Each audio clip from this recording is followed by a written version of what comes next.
think he can fly. Falls are a big issue still. A global research shows the main reasons for accidents and diseases. And you look, technical deficiencies, 10%. Organization and behavioral deficiency, 90%. That means no training, poor planning and preparation of work, poor communication, poor coordination, responsibilities not clear, and inspections not made. 90% are these reasons. Which strategies have proven particularly effective in improving safety? There are many strategies, but the Vision Zero movement has proven to be an overarching approach.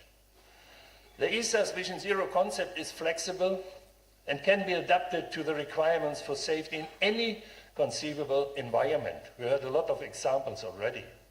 That's why Vision Zero can be used so easily and is useful for every workplace, company and industry in all regions of the world.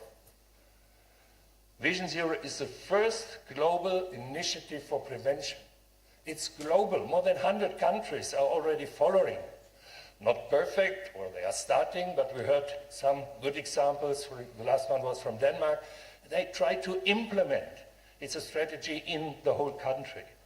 And the first guy who worked on that was Mr. Dupont, as a consequence of the severe explosions of his power mills in Wilmington, USA. A huge amount of fatalities. And the first thing he did is that the managers has to move the house inside the company, close to the power mills, with the family. And that changed a lot. And then he made his managers responsible. He defined safety rules and improved technology. That was, I think, the start. Yeah, the 7 golden rules. We heard a lot about it already. And this is the basis.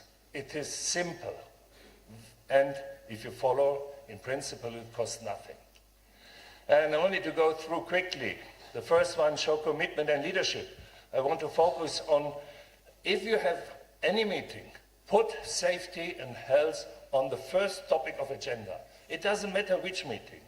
Try it. It costs you nothing, but it will change everything in the company. Everything. Identify risk and hazards. If you don't know the risks and the hazards, how will you do the right measures? So very important.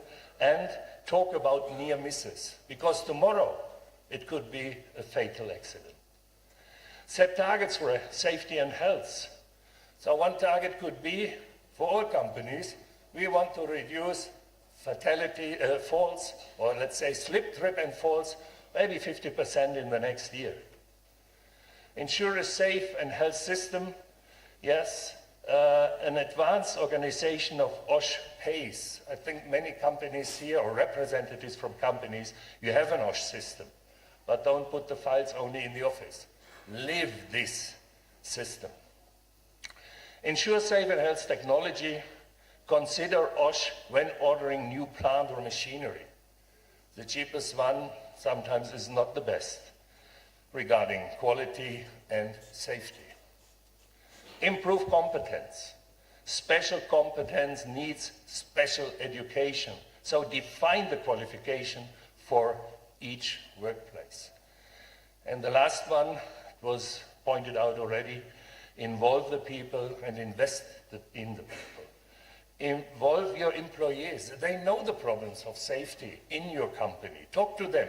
Mostly they have some ideas how to solve the problem. Also, the toolbox was mentioned. ISA has a lot of tools. For example, different Vision Zero guides, and they are translated in a lot of languages, especially the basic guide, Vision Zero guide. I don't know exactly, but maybe 20 languages already. So have a look on this open source product on the ISA website. We have Vision Zero video clips. In the morning, in the break, the group from Zambia gave a first impression what is possible. I like this song from Zambia very much.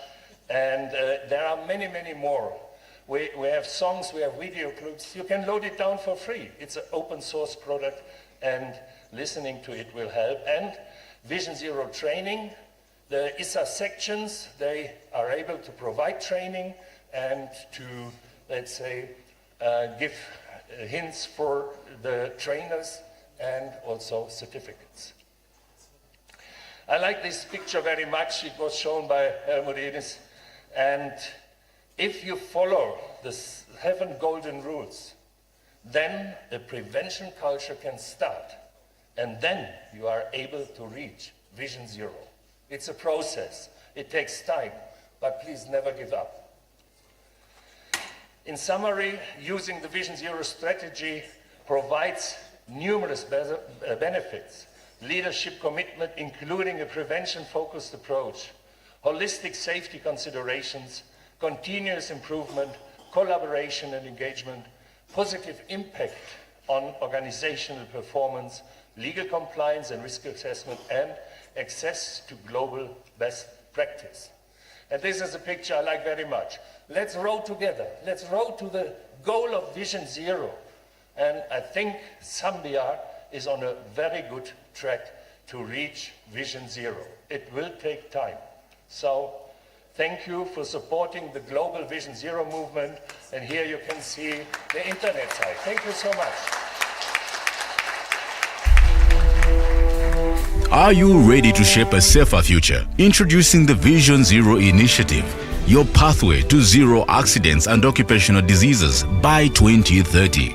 It is time to unveil the prescription for success, the 7 golden rules of safety. Number 1, prioritize leadership, because a strong safety culture starts from the top. Number 2, identify hazards. Spotting danger before they strike is our key to prevention. Already mentioned in the Bible. I didn't know it, and you see, we come back to the origin. So the next speaker is my good friend, Dr. Alex Morales. I think he has the longest travel to come here to join us here in that conference. And I would like to ask the organizers, do we have a slide on his, to introduce him, get familiar with him? Do we have it? If yes, please show it. Do we? Okay, so I can do it as I know him very well. So we met in Chile, and he was the most important person in one of the accident insurance institutions there are 3 in Chile, and he was responsible for all the health initiatives. He's a physical doctor, and he comes from the Catholic University. And he never can stop working, so he could retire, but he is not doing it. He needs work. He combines life and work, and therefore I like him very much. Alex, this is your floor. You must introduce us. You must introduce us to the second pillar, to the health topic.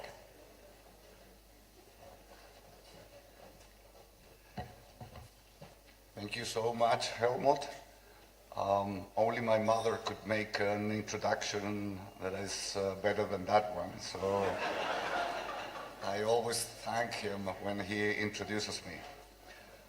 First, I would like to thank the organizers for inviting me and for taking all the troubles to get our national flag within the rest of the hosts of the flags from Africa and from the rest of the delegates. I know that's not an easy task, so thank you so much for that.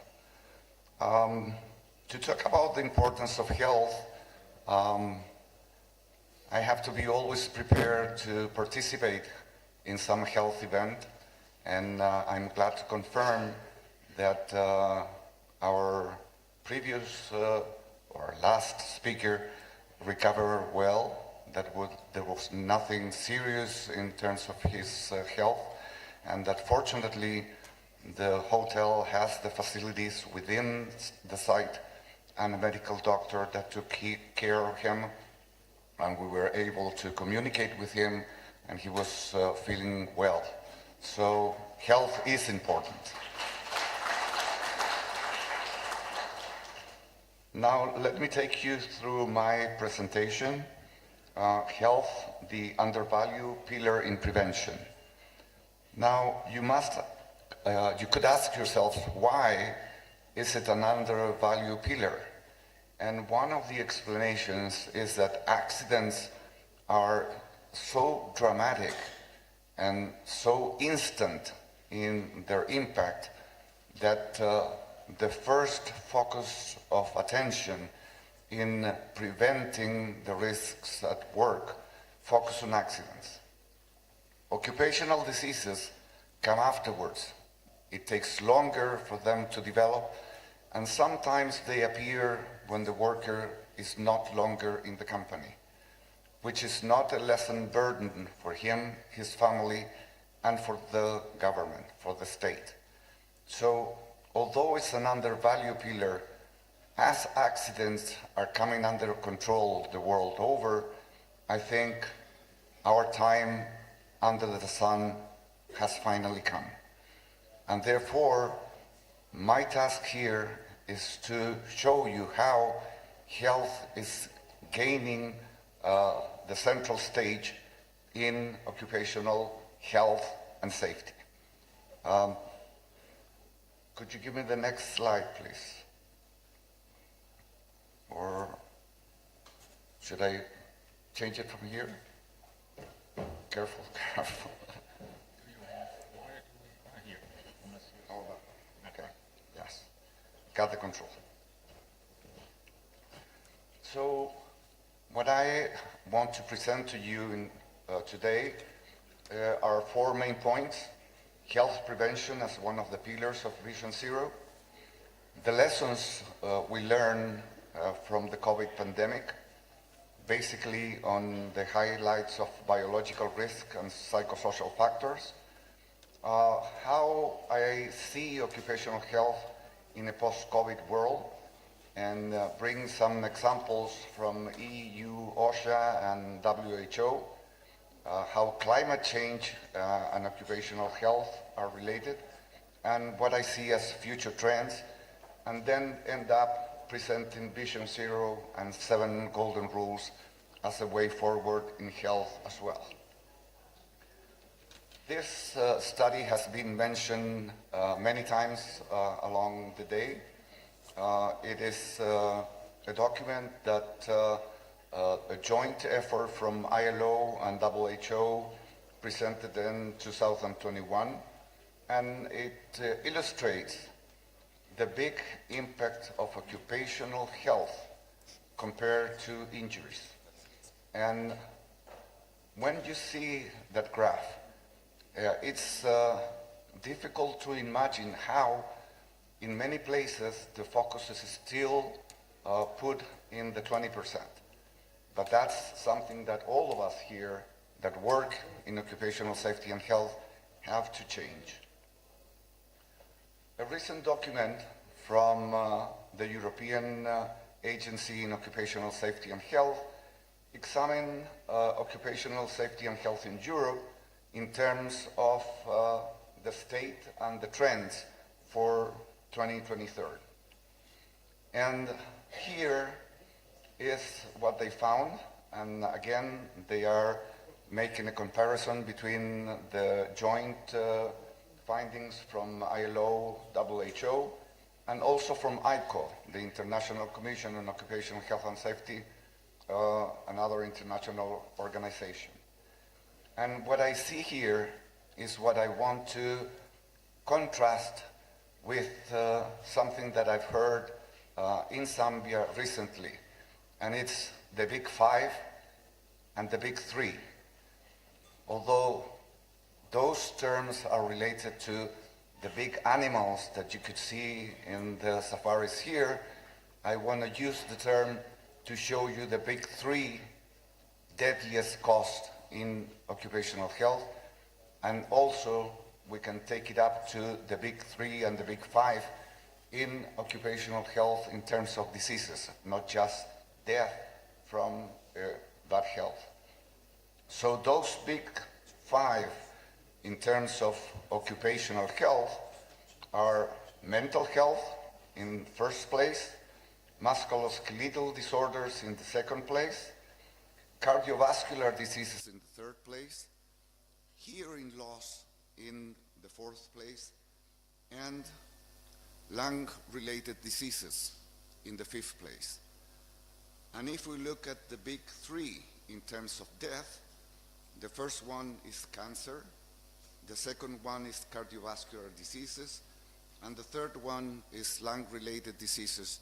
Of course, these are the figures for Europe. Probably in Chile and in Zambia, we have a different list because we still have the problems of the basic diseases related to basic risk, hearing loss and lung-related diseases. But cancer is coming, and we will have our burden in terms of cancer as well. The other thing that the document from the EU OSHA mentioned is in terms of how they see the changes that have happened in terms of contextual developments. There have been changes from the industrial to service sectors, and as I said, Chile and Zambia probably are somewhere in the middle in this transition. The technical developments related to digitalization, material biotechnology, circular economy, process and chemical problems, the workforce structure with an aging workforce. Helmut mentioned that I resist to retire, so I count as an old age worker, and that comes with different health issues at the workplace. Globalization, the great variety of non-standard contractual relations. The digital economy has come with a different definition of work and a different definition of contract. Therefore, those workers don't have the necessary social protection they need. The type of work not bound to the premises of the employer, and COVID brought a huge development of telework or work away from the workplace, and as I was mentioning, with digital platform workers, less clear employer-worker relationship. In terms of areas of concern, this incomplete compliance with occupational safety and health regulations in sectors, the new definition of work that I already mentioned, the undeclared and illegal employment, which is not reflected in statistics, and a growing share of work tasks that go along with physical inactivity and therefore pose a risk to the general health of workers. And that's obesity, cardiovascular problems, to mention some of them. What did we learn from the COVID pandemic? First of all, that biological risks are important. And although we want to think that the pandemic is over and that we finally are getting out of all the restrictions, what the specialists said is that we are going to have a next pandemic. And probably it's going to be again a viral pandemic. And probably it's going to be again a respiratory transmission type of disease. When? We don't know. But the WHO and the panel of experts classifies that as the X disease. And we will have one of those probably in 3 or 5 years' time. So we have to be prepared to control biological risks at work as well. Mental health, and I think psychosocial factors were highlighted during the quarantines that the pandemic brought, and also with all the changes that the pandemic posed on workers. And those are still with us. Remote work, in whichever term we refer to it, home-based work, telework, work from home, and the gig economy, which is this platform-based work, of which Uber probably is the best known one in terms of transport. But there are a number of those in which, as I say, workers don't have the protection of Social Security. Just to illustrate some of the impact of a survey that was taken during the COVID pandemic, over 50% of workers that were interviewed recognized an increased anxiety, stress due to the changes in work routines, difficulty finding work-life balance, and how working from home make them feel isolated from their co-workers. And I think we can all relate to those issues. So much so that the International Standard Organization issued in 2021 an addition to ISO 45001, and this standard, this guideline, which is ISO 45003, is dedicated to how to manage psychological health and safety at work. Helmut also mentioned how EU OSHA and the European Commission put Vision Zero at the center of their new occupational safety and health strategy that was published in 2021. And the three pillars of that strategy is prevention of work-related death with a Vision Zero perspective, well-being and mental health, as we have been mentioned as one of the big three and the big five, and increased preparedness. So the European Union is calling its member to prepare for the next challenges, the next pandemic, or whatever we will have to face. A detail of these three pillars are this: change, we will adapt our rules to a changing world of work and focus on mental health at work. Prevention, we will promote a Vision Zero approach to work-related death. And preparedness, we will prepare for future emergencies. In terms of well-being, is one of the, in my opinion, main issues in this world post-COVID. I think occupational health will go beyond just the basic safety and health. And there are a number of initiatives in terms of well-being. This one I'm presenting here is a document from the British Safety Council, and I think the title says it all. It's not just free fruit at the workplace. It's something that is more comprehensive than that. And as some of my fellow speakers, and Pernille in particular also mentioned, Vision Zero has embraced this new perspective of well-being at work. It is one of the pillars, and the next speakers will go on to give more details on that. But on 2023, ISA provided a guideline on how to introduce well-being into the workplace. And it can be a stepwise type of work program. And it's open to every company. You could start by doing the safety work first. You could go on to include health, occupational health, and you could go to the third pillar of well-being, depending on in which level of development is your company.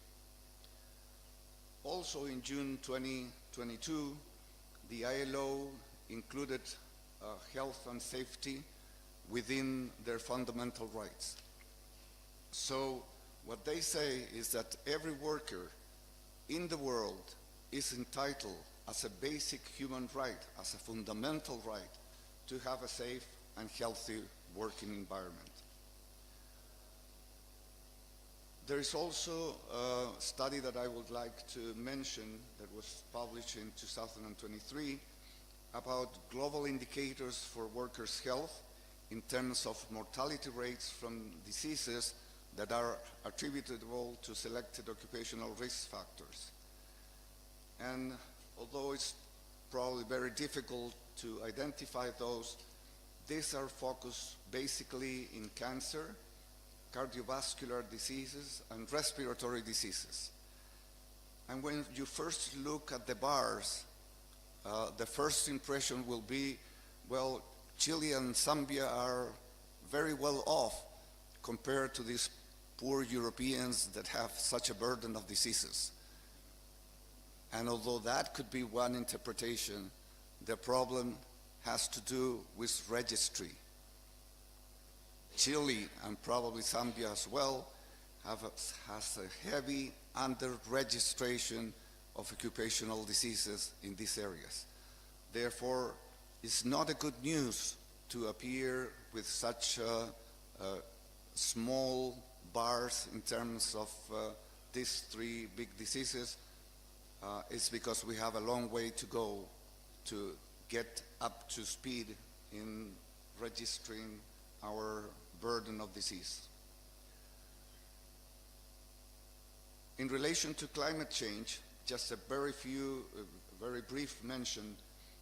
Climate change will increase the vector-borne pathogens and expanded habitats. It will have an impact in infectious diseases, and it will have an impact on workers' health as well, in particular in those workers that work in the outside. The next one is just to give you an idea of the broad range of possibilities of impact of climate change on the health of workers. And the reference is there. You could probably have a look at it in more detail afterwards. So there is expanding opportunity of the focus of occupational safety and health for the future. And this is work that was published in relation to how this group of experts see this expanding view of occupational safety and health beyond the traditional focus. And what they see is that well-being, personal risk factors, social and economic risk factors, and the working life continuum should all be within the perspectives and the activities that occupational safety and health have to include towards the future. And finally, 7 golden rules as a way forward. The 7 golden rules that you have already heard about are summarized there, but I wanted to highlight that the 7 golden rules also are a good balance between relational skills or soft skills and technical skills.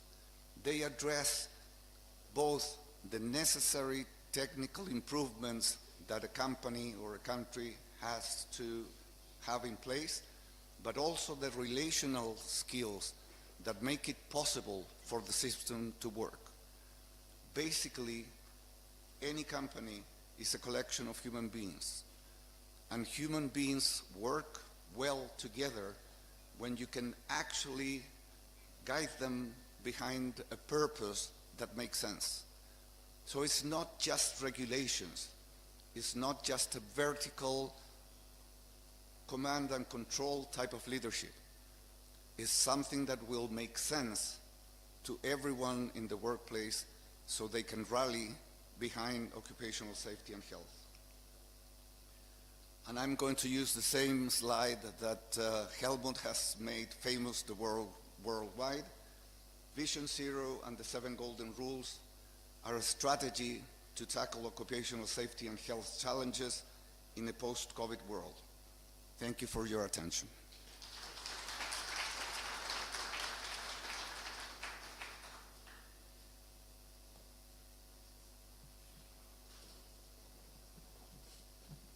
Thank you so much. I'm sure we can do better than that. His name is Alex Morale. Let's give him some morale. Yes.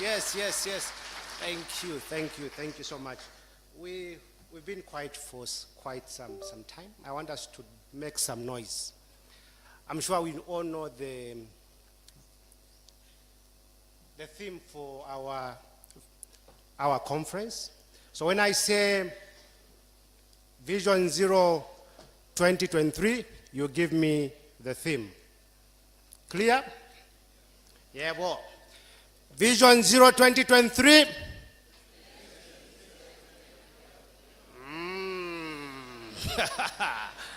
That's a good one. Let's do it for the last time. Vision Zero 2023. Thank you so much. Thank you. Investing in safety and health beyond compliance is our theme. We are saying we need to go beyond ticking the box. We need to go beyond compliance. My job here is very simple.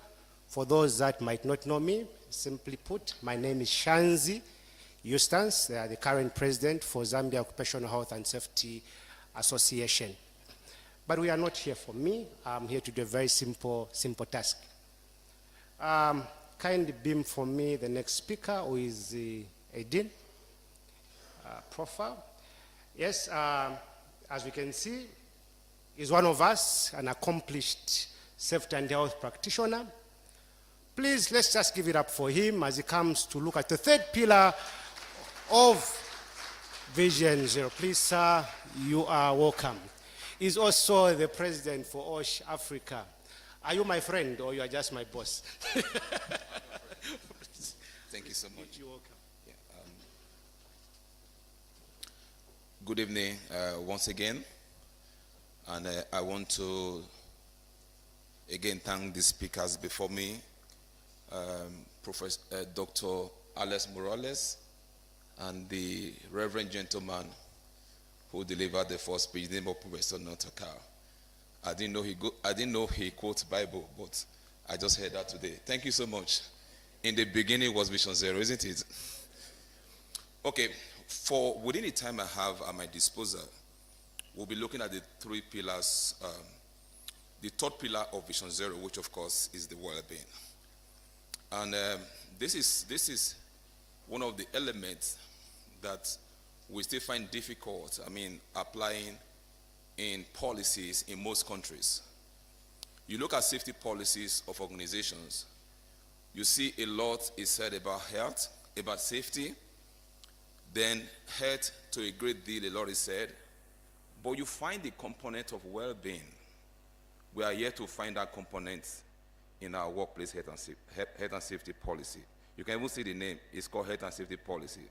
But the truth is that, as been opined by many speakers before me, the well-being of employee has become one of the greatest tools we need if we must move into the future that we all desire. We must start this conversation by trying to see how we can link well-being of employees not only to how they look like as at today, but try and process them into the future based on the work they do today. How much is given to them, how much is drawn from them, and look at them at retirement, what they could look like. If well-being is not linked properly with retirement, then we are not having conversation on well-being. So we will look at what we are doing with the employees today. What are we taking from them? How much drill are we making them go through? And the impact of well-being has no instantaneous result like you have in safety, where you miss it and you have laceration, blood spills on the floor. But the issue of well-being, we absorb it every day, and they build up, and the manifestations are not, most times, within the time that we are still in the workplace. We find the outcomes mostly at the time we have retired, and we start using whatsoever is paid to us to manage what the job that we did to us. So it's important that while you go back to your workplace tomorrow, you do your job. Remember that job is good for health, but work also ruins mental health and well-being. Keep that in mind. Okay, there is an urgent need, for us to see this differently, to start seeing well-being as a very integral element in employees' safe and healthy retirement. We have retired enough employees to hospitals. We need to start retire our employees to healthy life after work. That's what we crave for, and that's what sustainability is all about. Well-being outcomes on employees is a total and cumulative build-up of what we did or exposed the employee to in his or her overall work life. While we return to work, let's keep this statement in mind. Know that whatsoever you're doing today is a deposit you are making into your retirement. And wherever there is deposit, it's just natural, there will be a withdrawal. So at the time of your retirement, that's your withdrawal time. So whatsoever you see that you are withdrawing from what is left, that's from the deposit you make. So it's important that we go back to our workplaces. Let's try relating what we are doing today. What are we doing with our lives? What are we drawing from ourselves? How will this affect us? So like I said earlier on, if this connection is not happening, we are not having this conversation. So even most of us who are managers of people here, we must understand that if you walk through a street and you see someone that you managed 13 years ago, or 14 years ago, 15 years ago and retired, and he's looking a total contrast of who he or she used to be, the question you ask yourself, did I do a good job while I managed him or her? That answer only you can provide, but if the negative is the answer, then we should all be ashamed of what we did to that person while we had the opportunity to improve his or her life. Then, like I said, like a lot has been said on health and safety. The well-being issue is like a ticking clock. Like I said earlier on, it doesn't happen once. So every day you live, every day you work, what is being drawn from you, what you're being used to do in the office, they are all accumulating, and a time of release is coming. That time is what we talk about, retirement. So most time we have a lot of jobs that we do that have impact on our overall mental health. We have what you call lack of job autonomy. We are told to deliver on our project. We are given all the tasks that we need to do, but the key to the responsibilities, but the key to the authority is not with us. So you're struggling to deliver on what you're told to deliver, but you have no authorization to make decision on that job. So that alone also is a key impact on your well-being. I don't want to bother us with the definitions from different angles, but I want us to look at it as well-being includes the presence of positive emotions and moods. Whatsoever affects your emotions, whatsoever affects your moods while at work or work-related, this issue builds up to affect your well-being. Every man needs to be sane enough to go to work the next day. The day you wake up, your job becomes a scare to you. I used to have that kind of job many years ago. When I wake up at 6 o'clock, I'm already stressed. I haven't even gone to work because I know what's going to happen in the work. My motivation for job, everything dropped. So I told myself, if I remain in this job for longer than this, my life will be ruined. The company continues. So understand what is good enough for you as an employee, how much you can absorb, and time to quit. You decide that. No job is too important to ruin your health. No job is too important that you have to sacrifice your well-being for, and for any reason. Keep that in mind also. Then what are the global traction on well-being? These global traction are imminent. Like my colleague, Dr. Alex Morales already said, the COVID-19 pandemic became a strong pointer why we must look at the well-being of employees. We saw a whole lot of healthcare workers became overwhelmed. Those who were meant to work, within the very important sectors, they became overwhelmed. So these are clear issues that are pointers telling us that well-being is something that we must consider in our workplace. What is happening in the healthcare and fatigue among healthcare workers is even a stronger indicator. As a matter of fact, in most countries, US as a key example today, there's a program called Care for the Care Worker. So the healthcare workers are so fatigued that we're now looking for how do we look for care to support the healthcare worker. So fatigue, in the real sense, it comes with work. But one thing we need to understand is that fatigue has no medication. The only antidote to fatigue is rest. And rest has become a very expensive commodity that we don't have in our time. Is it going to get better? It's going to get worse, because the generation we have after us, our children, will have no respect for rest. So issue of well-being is just starting, is going to get worse if urgent steps are not taken. Life after retirement has become an issue needing more and more studies. People retire, but how do they become after retirement? What is life like after retirement? Everybody works to retire and be able to live life better at retirement. But find out that people work, they retire, and that's the last we saw of them. They become a total contrast of who they used to be. If your employees are retiring and whatsoever you pay them at retirement is what they now use to look for what is left in their head, then that's something that should get us worried. We also have people going to early retirement on the ground of health. So we look at people somebody has so worked that the work has damaged his or her mental health and well-being, and the only option that we have left, it's no longer productive, and the person volunteer to retire voluntarily, and that's the last we see of such people. Mental health of both employees, and employees' families, and these are something we should look at. Most time we look at employers, but the truth is that the mental health and well-being of employees should go beyond who we see as employees and should transcend to employees' families. And this is something that we have not been able to put together properly, because if you have an employee that's dealing with mental health issue, he's just a primary victim of workplace issue. But the family members that have to deal with such issue with that employee, they become secondary victim of the issues that the workplace causes. So it's important that we focus on employees and employees' family approach while dealing with well-being and mental health of employees.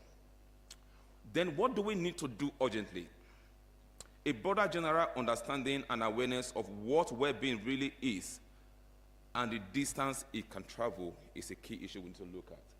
So clearly, people don't even, like Alex already said, well-being is not just to give employees beverages. That's not what well-being is all about. We need a clear definition of what well-being is, let it be clearly understood, so we're able to create right and appropriate interventions that can keep people alive and healthy. This should be a key element in workplace conversation. We discuss safety. We discuss health. I think it's time we start making well-being a key conversation within our workplace. The third element, like I said earlier on, is missing. We need to bring that in and start discussing it. We must always emphasize on the direct correlation between the trio of health, well-being, and retirement. Most time we just talk about the others, and these are missing within our conversation. So well-being must be linked to mental health, and the both must be adequately correlated with retirement. Training of line managers of safe management of employees will be a key addition. When you have an unsafe manager, he will ruin the health and well-being of the people that were kept under his care. But most time what we find out in the workplace, managers are not trained, but those managers are given the right to handle people that work under him or her. At the end of the day, attrition rate becomes so high, and we are wondering why people are exiting. Nobody ever bothers to find out what's really going on. So when you have an unsafe manager within the workplace, that manager will ruin the mental health and well-being of the employees. Organizational shift from the concept of profit above everything else should be deactivated. It's not about profit. We profit when people are healthy. We profit when the well-being of people is good. Most times, this is what we're discussing in Nigeria right now. It's good to see the profit you post after tax, but it's much more important to know how many mental health and well-being of employees you ruined in the process of making that profit. That should be a key conversation. So I think in our country level, this is an element we are recommending that should be in those declarations that companies make. We need to see your health, safety, and well-being report of your employees that made you to profit in this manner. Let's see how many lives you damaged trying to make such a huge amount of profit. Then bringing mental health and well-being in the center of profit must be a key issue. Implement workplace policies that do not only grow figures. You see, the truth is that any manager that's able to grow figures, he also has the capability to grow mental health and well-being of employees. But what we do most times is that we keep an eye on the figure. What is our overhead? What is our turnover? That's all that we know. But we need to understand the fact that we need to grow the mental health and well-being of employees. When we improve the well-being of our employees, at the end of the day, employees stay healthy, then the company become profitable because productivity is going to increase a great deal. It's very important. We need also to have a responsible board. We don't want board members whose focus is just to use people and make profit. We need board members who are responsible. We need board members who want to see the details behind the profit we are making. We need board members who are bold enough to ask the CEOs, can I see your safety, health, and well-being report for the past 3 months? We need board members who will speak in the interest of employees. If we don't have this, then the conversation on well-being will only be a mirage. But we don't want to remain a mirage. We want to see actions, and these actions, they must happen from the board. We need a responsible board to help us drive this, where the rules, some of the rules and responsibility within the board is to protect the well-being of employees. These are the kind of board we want, and this is where issues on well-being and mental health of employees must start. Profit is good, but profit is good when it has no blood stains. When profit gets stained by the blood of employees, it's no more profit. We want to be profitable, but we want to ensure that in this profit, we don't smear the blood of employees. Currently, what we have is the reverse. Every profit we make, there's a stain of blood. But this has to change. But if it must change, we need what you call multi-layers commitment.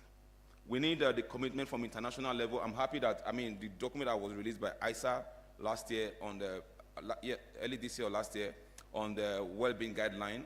And along the line, last year also, the WHO also released a document on a guide to workplace mental health. Look for that document. And Nigeria government also signed in place last year the National Mental Health Policy. And a section of that policy was focused on workers' mental health. We need international level commitment, we need a country level commitment, and we need enterprise level commitment. If you don't have a country level commitment, enterprises you have in your country, they will have nothing to work with. So we need to start having this conversation, dialogue on having well-being policies, mental health policies within the workplace, so that enterprise that we have within our workplace have what at least to work with. We need to understand also when we do this, it also lends a voice to what the SDGs 3 and 8 are saying, talking about decent work and economic growth and good health and well-being of employees. So you understand the fact that even the SDG talks about this, that, we need to talk about decent work and health and well-being of employees. This must be adequately protected. Then we need commitment, we need investment, because every fund you spend, come with a lot of dividends. So no matter what you spend on well-being, it's not an investment that is wasted. But we need to understand the fact that when we are spending those costs, what we think is cost, when we are making those investments, they are tangible investments, they are reasonable investments that will give you returns in terms of the health and the life of well-being of your employees. So this is very important for us to do. So when we make such investments in health, safety, and well-being, it's not like a fund that we just put aside to waste. It's a fund we've invested to protect, that will give us good dividends in terms of how employees turn out to be on the long run. We must also learn from good examples. Dubai, as a clear example, Dubai is the only country that now have what you call Ministry of Happiness. I think every country should emulate this, because they realize the need for people to be happy. If people are happy, it improves their mental health. As a matter of fact, you think it's not necessary? As a matter of fact, happiness elicits laughter. And laughter has been seen as one of the strongest non-pharmacological way to get out of to get out of mental health burden. So it's important that we have this. So for me, when I see something that is good, it's worth emulating. What's difficult in us setting up that ministry within our country, we call it Zambia has just introduced Ministry of Happiness. Nigeria, we emulate it, and we also set up one. At least it takes care of everybody, not just workers alone, even people that are on the street naturally. So investment in safety, health, and well-being is an enabler to sustainable development, and we must keep at this. What are these investments? Health and safety, education, and literacy on decent employment is important. To know what decent employment means is very important. Healthy and active aging. People must age, but when they age, it should be active aging, and that aging must be healthy. Okay, reducing obesity. Doctor from Zimbabwe spoke on this earlier. Zambia spoke on this earlier on. Reducing obesity or healthy diet and physical inactivity. Most times, while we wait for companies to do this for us, there are some personal actions we need to take. Okay, you personalize this process. Most of us, when we see food, it looks like it's Thanksgiving. You need to understand that you need to eat until you are no longer hungry. But when we see the food, we feel it must end, we must finish everything. And we don't have the capacity to burn those food out. So look at the person seated next to you. Look at that person's waist circumference. Just look at the person seated next to you. Look at this waist circumference. The bigger or the more enlarged your waist circumference is, the more susceptible you are to illness and diseases. But this is not a company's issue. That you ate $3 of meal at a go. It's not the companies that are made to do that. This is the behavior. So what am I saying? We must put up the right kind of behavior to able to also maintain good well-being. Then physical inactivity. Most of us, we have maintained heavy sedentary lifestyle. We have become couch potatoes. We don't have that latitude to walk. In every moment we have, we jump into a vehicle. I beg of you today, let me use the word of my reverend gentleman, dear brothers and sisters. I beg of you today, please take walking as one of your daily responsibility. The global guideline talks about 150 minutes per week. Okay? See what you can do. Most of us, I'm not sure a number of us do up to 5,000 steps a day. Have a pedometer, count your steps. Because when you take in food, that's what you call the concept of energy balance. It's called energy intake over energy expenditure. And these are the things we're doing to ourselves. This is not the company's responsibility. This is our own behavior that is leading us into a poor well-being outcome. Establishment of healthy and health-enabling workplace is also a very key issue. Then what are the possible outcomes as I round up? These all put together will cumulate into the following. The feeling of safety and well-being amongst employees, and which of course also improve their thought pattern, their overall well-being. Reassurances for investors on safety of their investment. People are investment. People help you to protect your investment.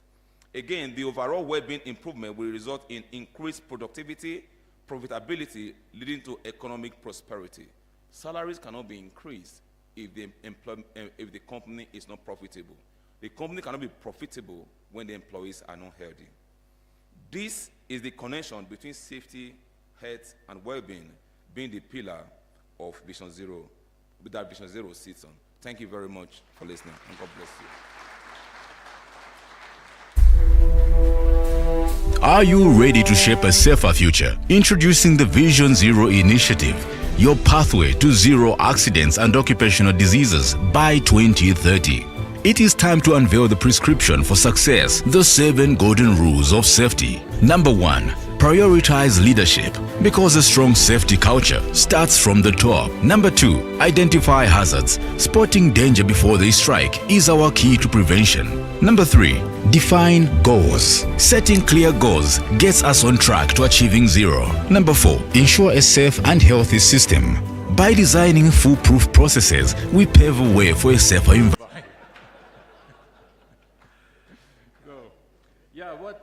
shall we do now? I think we could follow 3 very interesting presentations and speeches about the 3 pillars of Vision Zero. I think everybody knows them now because we repeated it and repeated and repeated, and I think now you know it.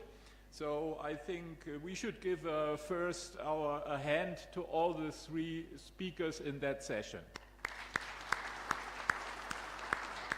Great job. Great job, great job. But what now? Time is running. Exactly, Yeah. Exactly. And I have an idea. Let's hear it. Let's say now we make a dinner break, and then we come back to the room and use the night to continue with our conference. I agree. What do you think about this idea? The best idea I've heard so far. I think that's the best idea I've heard so far. But we have another alternative. Looking at the sessions that we've remained with about four sessions, which will translate to about an hour. So meaning if we stay for an hour, we'll be going out of this place at 19. Yeah.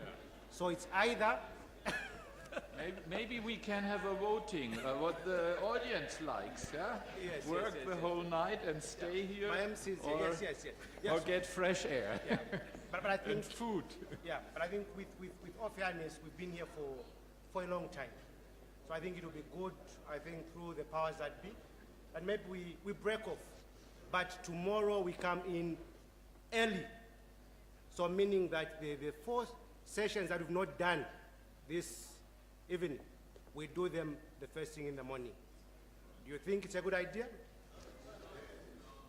Yes? Okay, you convinced me. Maybe you have the better idea. So that means we have to come back tomorrow at 8:30, right? Yes, to that please. room. Yes, please. Yeah. Because apart from that, we have got dinner that is almost starting at 18 hours. So meaning it's either we stay here up to 19, and those that have been invited to dinner miss the dinner, or we do a trade-off. But I think one of the things that we've not done very well is time management. Tomorrow we will improve on time. We'll see how we'll manage it. But I think we are humbly asking you to bear with us, that we trade off an hour that we've left with, so that we put it on tomorrow's meal plate. Are we okay? Thank you. Over to you, Mr. MC. Thank you. Thank you. Yeah, thank you. A big round of applause to them, ladies and gentlemen. A big round of applause to them. Our chair and co-chair.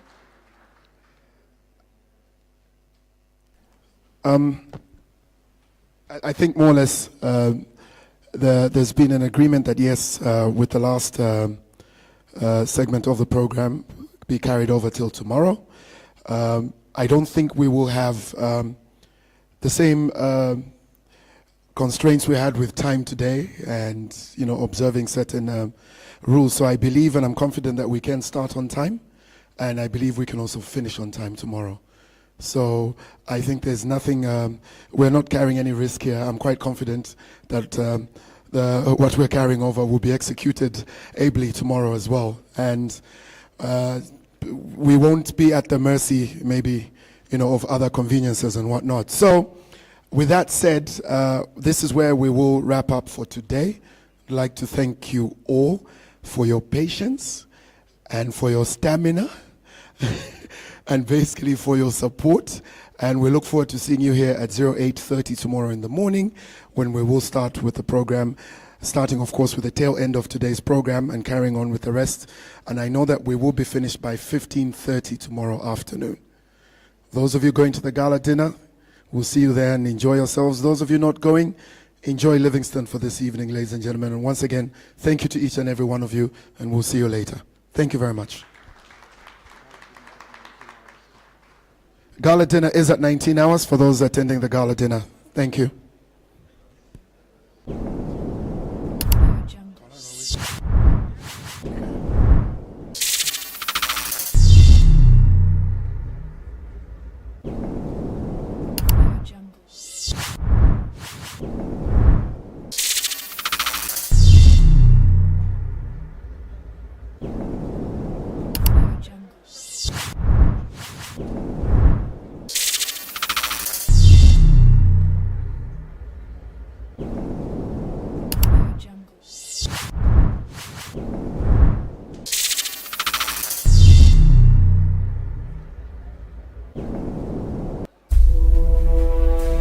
Are you ready to shape a safer future? Introducing the Vision Zero initiative, your pathway to zero accidents and occupational diseases by 2030. It is time to unveil the prescription for success, the 7 golden rules of safety. Number 1. Prioritize leadership, because a strong safety culture starts from the top. Number 2. Identify hazards. Spotting danger before they strike is our key to prevention. Number 3. Define goals. Setting clear goals gets us on track to achieving zero. Number 4. Ensure a safe and healthy system. By designing foolproof processes, we pave a way for a safer environment. Number 5. Ensure safety and health in machines, equipment, and workplaces. Number 6. Improve qualifications. Continuous training sharpens our